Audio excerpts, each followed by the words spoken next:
네, 주말부터 시작된 집단 감염의 분위기가 심상치가 않습니다. 2차 팬데믹에 대한 우려도 점점 커지고 있죠. 이런 상황에서 세계 각국은 사회적 제한 조치를 연장하는 분위기입니다. 그리고 이를 위반하면 강력한 조치를 취하는데요. 뉴스지에서 확인해 보시죠. 미국 로스애인젤레스. 이곳엔 호화로운 고급 주택단지가 형성되어 있는데요. 얼마 전 한 빌라에서 열린 대규모 파티에서 총격 사건이 발생했습니다. 그런데 경찰의 조사 과정에서 대규모 모임을 금지한 코로나19 방역 수칙을 어긴 것과 파티 참석자 대부분이 마스크를 쓰지 않은 것으로 밝혀졌습니다. 로스애인젤레스시는 방역 수칙을 무시하고 파티를 열었다가 단속에 적발되면 해당 주택이나 시설에 수도와 전력 공급을 차단하겠다고 밝혔습니다. 호주에서 인구가 두 번째로 많은 빅토리아주는 최근 몇 주 동안 확진자가 1만 명을 넘어서면서 봉쇄령이 내려졌는데요.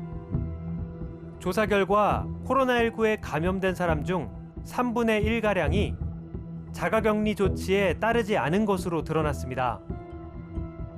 결국 빅토리아주는 자가격리 명령을 위반할 경우 한화 425만 원 상당의 벌금을 부과하고 재범자에게는 최대 1,700만 원의 벌금을 부과하겠다고 밝혔습니다. 빅토리아 주지사는 군 병력을 배치해서라도 자가격리 명령 이행을 단속하겠다고 주장합니다. 한편 이탈리아와 뉴욕에서 마스크 착용을 의무화한 후 감염률이 낮아진 것으로 드러나면서 마스크를 착용하지 않을 경우 처벌하는 법규도 마련되고 있습니다. 싱가포르는 마스크를 쓰지 않고 있다가 단속될 경우 처음에는 약 26만 원, 두 번째에는 3배가 넘는 86만 원의 벌금을 내야 합니다. 또한 사회적 거리두기 기준을 지키지 않을 경우 800만 원에 달하는 벌금이 적용됩니다. 세계적으로 2차 팬데믹이 우려되면서 각국 정부는 강력한 조처를 취하고 있는데요.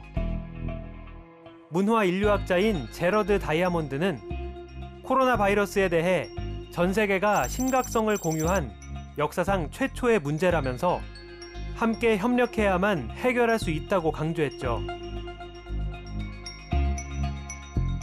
협력해야 해결할 수 있다는 그의 해법은 국가와 국가 관계에만 국한되지 않습니다. 나 하나쯤이야 라는 생각을 멈추지 않으면 코로나19는 영원히 끝나지 않을지도 모릅니다.